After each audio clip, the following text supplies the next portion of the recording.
हिंदू पंचांगानुसार वैशाख महिन्याच्या शुक्ल पक्षाच्या तृतीय तिथीला परशुराम देवांची जयंती साजरी केली जाते। धर्मग्रंथानुसार याच दिवशी विष्णुदेवांचे रुद्रावतार परशुराम यांचा जन्म झाला होता।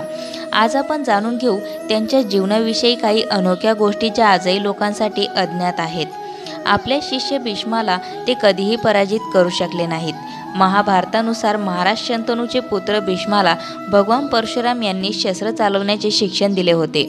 एकदा भीष्म काशीमध्ये होणाऱ्या स्वयंवरातून काशी राजाच्या मुली अंबा, अंबिका आणि बालिकाला आपले छोटे बंधू विचित्रवीरसाठी उचलून घेऊन आले। तेव्हा अंबाने सांगितले की ती मनातून दुसऱ्या कोणा व्यक्तीला आपला नवरा मानते। तेव्हा भीष्माने तिला सन्मानपूर्वक परत सोडले, परंतु भीष्माने तिचे हरण केले असल्याने त्या व्यक्तीने तिचा स्वीकार करण्यास नकार दिला। तेव्हा अंबाने भीष्माचे गुरु परशुरामांकडे धाव घेतली आणि त्यांना आपली व्यथा सांगितली।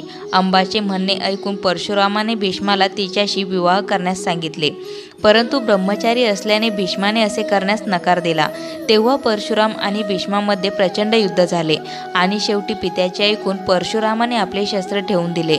या प्रकारे या युद्धात ना भगवान परशुरामांचा विजय झाला ना भीष्माचा विजय झाला। असा झाला परशुराम देवांचा जन्म।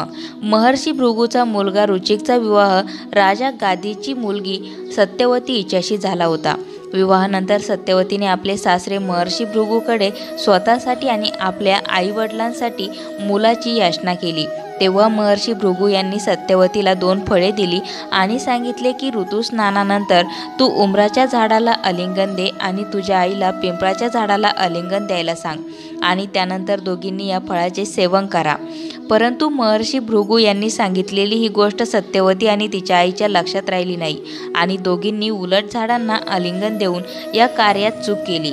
ही घोर चूक महर्षी भृगू यांना समजली। तेव्हा त्यांनी सांगितले की तू चुकीच्या झाडाला आलिंगन दिले आहेस, त्यामुळे तुझा पुत्र ब्राह्मण असून सुद्धा क्षत्रिय कलागुणांचा असेल आणि तुझ्या आईचा पुत्र क्षत्रिय असून सुद्धा ब्राह्मण कलागुणांचा असेल।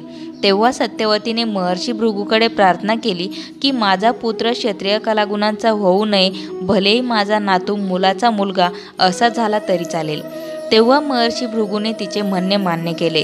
त्यानंतर काही काळाने जमदग्नी मुनींनी सत्यवतीच्या गर्भातून जन्म घेतला। त्यांचे आचरण ऋषींसारखेच होते। त्यांचा विवाह रेणुकाशी झाला। त्यांना 4 मुले झाली, त्यातील 4थे पुत्र परशुराम होते। या प्रकारे एका चुकीमुळे परशुरामांचा स्वभाव क्षत्रियांसारखा होता। भगवान परशुरामांनी केले होते श्रीकृष्णाच्या प्रस्तावाचे समर्थन। महाभारताच्या युद्धाच्या अगोदर जेव्हा भगवान श्रीकृष्ण संधीचा निरोप घेऊन धृतराष्ट्राच्या जवळ गेले होते, तेव्हा श्रीकृष्णाचे बोलणे ऐकण्यासाठी परशुराम देव त्या सभेत उपस्थित होते। परशुरामानेही श्रीकृष्णाचे ते बोलणे मान्य करण्यास धृतराष्ट्राला सांगितले होते। परशुरामांनी का केला होता आईचा वध? एकदा परशुरामाची आई रेणुका स्नान करून आश्रमाकडे यायला निघाली होती। तेव्हाच राजा चित्ररथ पण तिथे स्नान करत होते। राजाला बघून रेणुकाच्या मनात वाईट विचार निर्माण झाले। त्याच अवस्थेत ती आश्रमात पोहोचली। जमदग्नी यांनी तिला पाहून तिच्या मनातील विचार जाणले आणि आपल्या मुलांना आपल्या आईचा वध करण्यास सांगितले, परंतु कोणीही त्यांच्या आज्ञेचे पालन नाही केले। तेव्हा परशुरामाने काहीही विचार न करता आपल्या फरशाने आपल्या आईचे म्हणजे रेणुकाचे शिर उडवले। हे बघून मुनी जमदग्नी प्रसन्न झाले आणि त्यांनी परशुरामाला वरदान मागायला सांगितले। तेव्हा परशुरामाने आपल्या आईस परत जिवंत करण्याचा आणि त्यांना या गोष्टीची आठवण न राहण्याचे वरदान मागितले। का केला होता कार्तवीर्य अर्जुनाचा वध? एकदा महिष्मती देशाचा राजा कार्तवीर्य अर्जुन जेव्हा युद्ध जिंकून जमदग्नी यांच्या आश्रमाजवळून जात होता, तेव्हा तो काही वेळ आराम करण्यासाठी आश्रमात थांबला। त्याने बघितले की इच्छापूर्ती कामधेनू गायीने अगदी सहजपणे सर्वांसाठी जेवणाची व्यवस्था केली।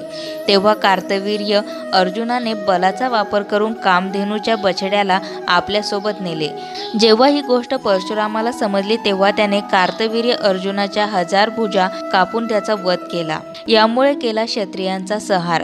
कार्तवीर्य अर्जुनाच्या वधाचा बदला त्यांच्या मुलांनी जमदग्नी मुनींचा वध करून घेतला। क्षत्रियांची हे नीच कृत्य बघून परशुराम खूप संतापले आणि त्यांनी कार्तवीर्य अर्जुनाच्या सर्व मुलांचा वध केला. ज्या ज्या राजांनी त्यांना साथ दिली होती त्यांचाही परशुरामाने वध केला. ह्या प्रकारे परशुराम देवांनी 21 वेळा पृथ्वीला क्षत्रियहीन केले. ब्राह्मणांना दान केली पूर्ण पृथ्वी. महाभारतानुसार परशुरामांचा हा संताप बघून साक्षात महर्षी ऋचिक यांनी प्रकट होऊन त्यांना हे नरसंहारी कृत्य करण्यापासून थांबवले. तेव्हा परशुरामाने क्षत्रियांना मारण्याचे बंद केले आणि संपूर्ण पृथ्वी ब्राह्मणांना दान केली आणि ते स्वतः महेंद्र पर्वतावर निवास करण्यासाठी गेले. फरशाने कापला होता गणपतीचा दंत. एकदा परशुराम शंकर देवांना भेटण्यासाठी कैलासात गेले होते. तेव्हा शंकर ध्यानास्थ होते. तेव्हा श्री गणेशाने त्यांना शंकर देवांना भेटण्यापासून थांबवले.